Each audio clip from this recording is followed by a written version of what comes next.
Hi, I'm Bonnie Millard, and welcome to this segment of Exploring for Story. This is my cat, Cody. He likes to be involved.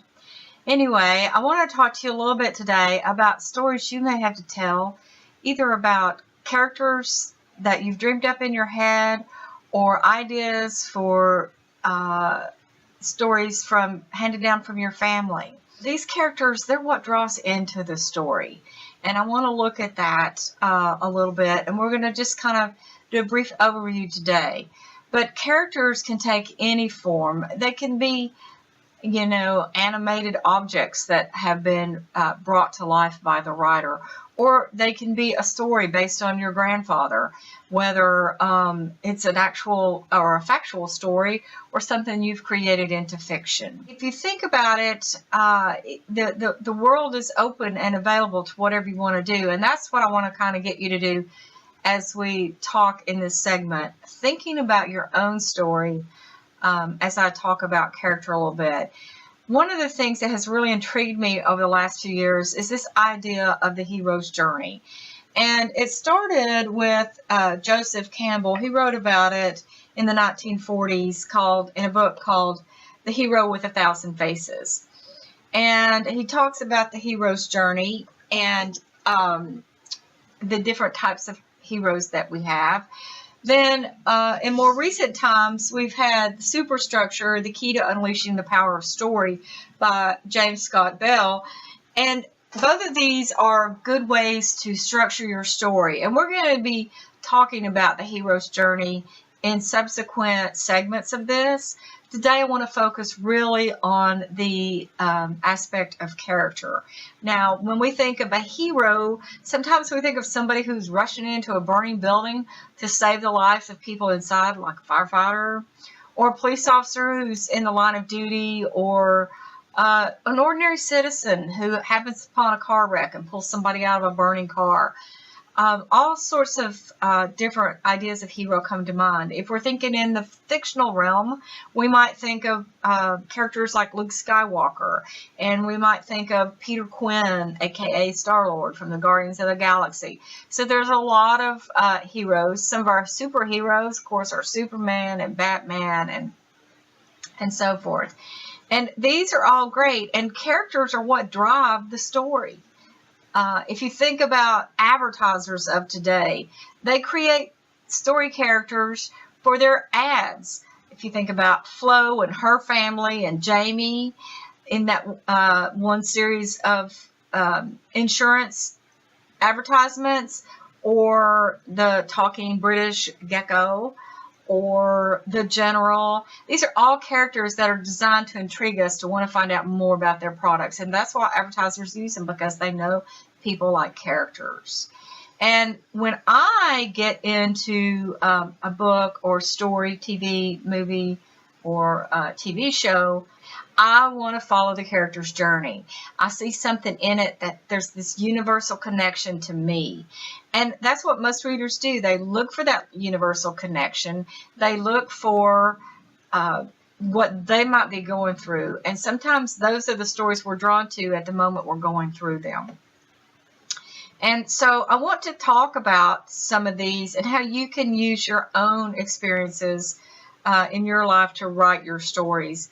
If you think about Luke Skywalker, he was this simple farm boy who ends up being pulled into this major fight to save the universe.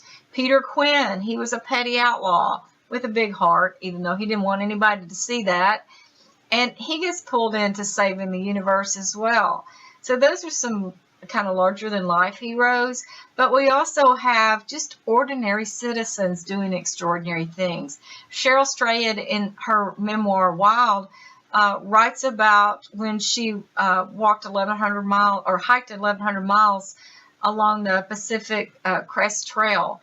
That was her opportunity to kind of think about her life and redefine who she was and kind of create a new life. And years later, she writes about that experience. In Unbroken, Laura Hillebrand writes about World War II veteran Louis Zamperini.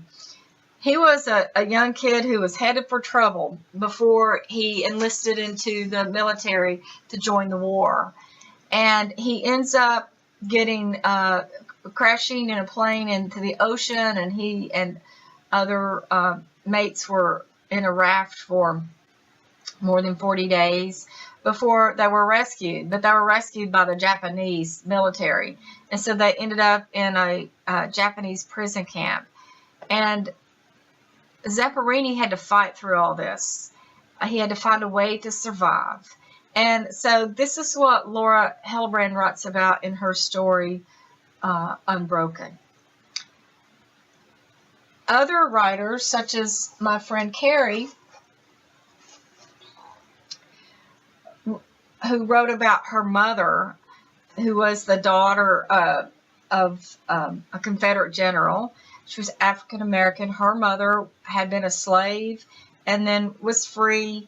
And Carrie didn't know much about this at all. So she just goes on a quest to find out about who her mother really was and something about her history. And she wrote the book called Frida's Child, The Life of a Confederate General's Black Daughter. And she's really exploring her mother's life and how her mother impacted all of them. Her mother was involved in the NAACP in its early days and helped do a lot of work there, and put on this red hat and go out to fight. And her family knew that she was going out to fight for justice and equality when she put on that hat. So Carrie explores her life, and she does that as, based on factual incidents. Now, when we're looking at our characters, we may have people in our lives, in our family tree somewhere that we want to write about, but we don't really have enough information for a complete story. So we may have to take, or may want to take, literary license, which is fine. You don't have to stick to the true story. You just have to be honest with the reader. Tell the reader, that you have taken some literary license, or you've had to fill in gaps where you didn't know where the information was. And that will help you explore the story, and it can be the story you want to tell. I just want you to start thinking about your characters, what vehicle you want to tell your story in. Do you want just to maybe write an essay as a very short piece, or a narrative, some vignettes for your family to have as memories of things that your parents did or your grandparents did that you want to pass down to the younger generation of your family? Or maybe you want to write a whole story, a whole memoir, a biography of someone in your family, or a memoir of something that you've done that carries some significance. These are all different options you can look at. And maybe you just want to create a work of fiction from something in your family that your family's done.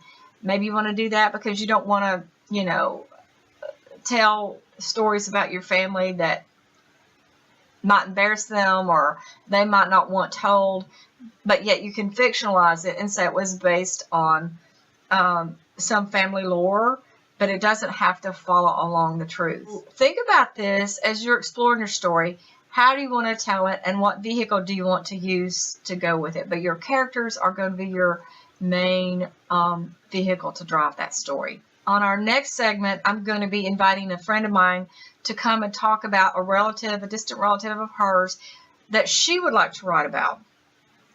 And I'm going to explore different ways that she can tell that story. She's going to supply me with some letters and things that they've had, and we'll talk about what what she can do with that story and how she can use it. So I hope you'll join us for that story. It's a great story about what she does know about her relative, and we'll explore that next time. In the meantime, what kind of story are you writing? And if I can help you, please let me know. I'm a project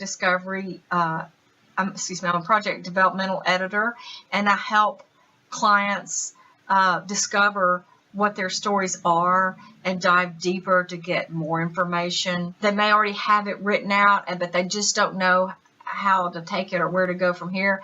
I can help you with that. I offer a complimentary project discovery call, and that lasts about 15 or 20 minutes, and it gives us some time to talk and see how I might be of service to you.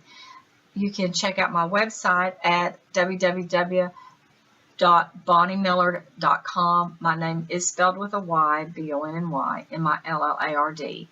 And there's more information there, and you can contact me through there, and we can set something up. So let me know how I can help you. And until next time, I'll see you.